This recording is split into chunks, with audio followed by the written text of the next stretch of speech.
began with student protests, with economic protests in the streets of Venezuela, inspired by a lack of opportunity and basic goods in the country. But the protests spread like wildfire and snowballed into massive anti-government riots. But most of the violence was on the government side, shooting back.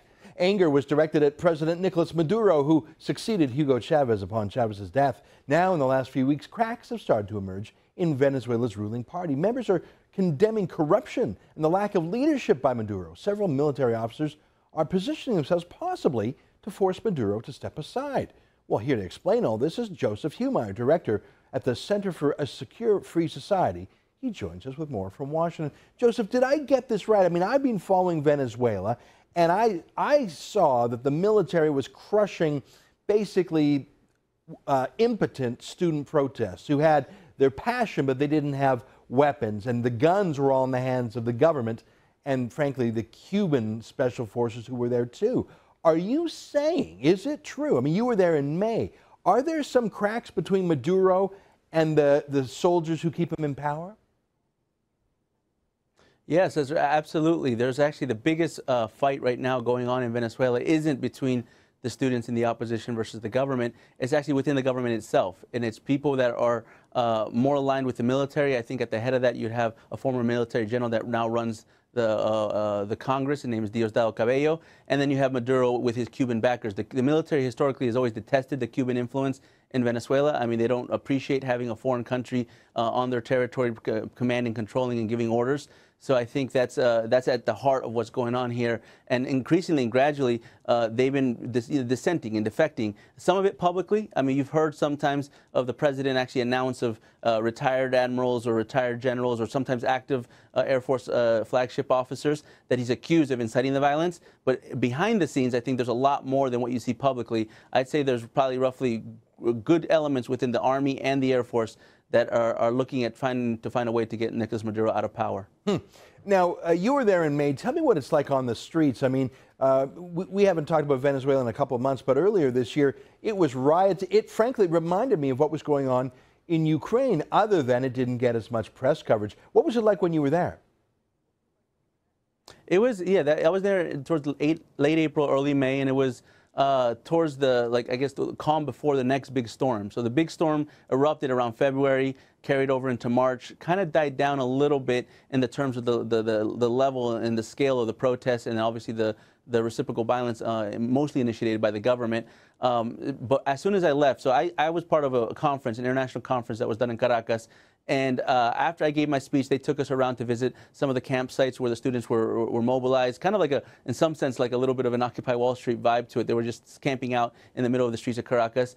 2 weeks after I left, that same campsite was ransacked by the government. I mean, I had pictures. They destroyed the tents. They detained 200 students. And so the violence picked up again around May.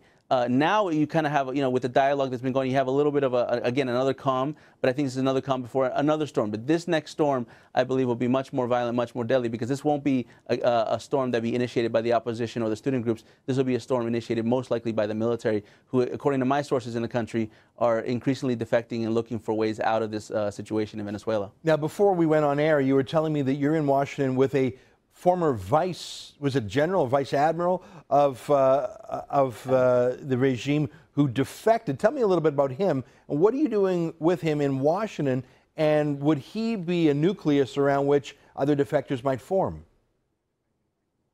Yeah, so it's interesting because there's been, we talk about inflation in Venezuela, and there's definitely been inflation in the traditional sense of the currency, in the economic situation, but there's also been an inflation in the military.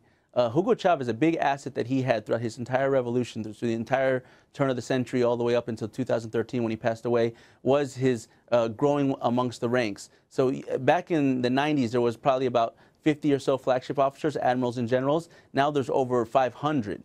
So the positions have grown. There's all kinds of power has been diluted, and so the admiral, the vice admiral, was with me, was part of this growth movement. He was a key element of that movement throughout the 90s. He defected more eventually, got retired out of the services in 2002, and then started working with some opposition groups. Lately, in 2014, he's been accused by the current government, Nicolas Maduro, who fabricated evidence of an audio recording saying that he was behind inciting the violence in February.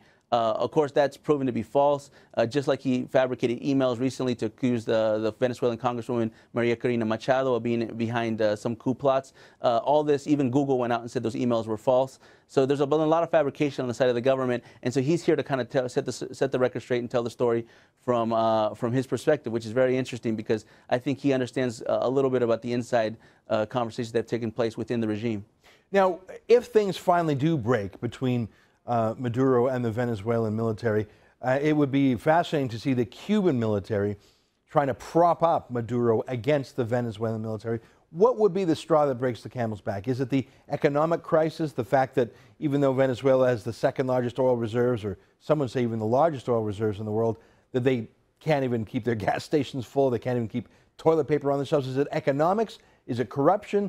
Is it if they don't take them out now, it'll be a bloody revolution later? What would be the spark that lights the coup? I mean, that's a complicated question, but I think you hit the nail on the head on a couple two important points. One is oil. Oil is obviously important to Cuba. They get subsidized somewhere around the figure of 100 barrels of oil a day to the island. That's pretty much given to them, free. I mean, 100,000, you mean? Very little for that. 100,000 barrels a day? 100,000, yeah, I'm sorry, 100,000 barrels a day of oil that go from Venezuela to the Cuban island. And so they need that support. That's crucial to any type of sustainable solution moving forward. But Venezuela owes oil to a lot of countries. Apparently they're supposed to give 600,000 barrels a day to China, another couple 100,000 to Argentina. There is no more. The PDVSA, the state oil company, is broke, so there is no production going on.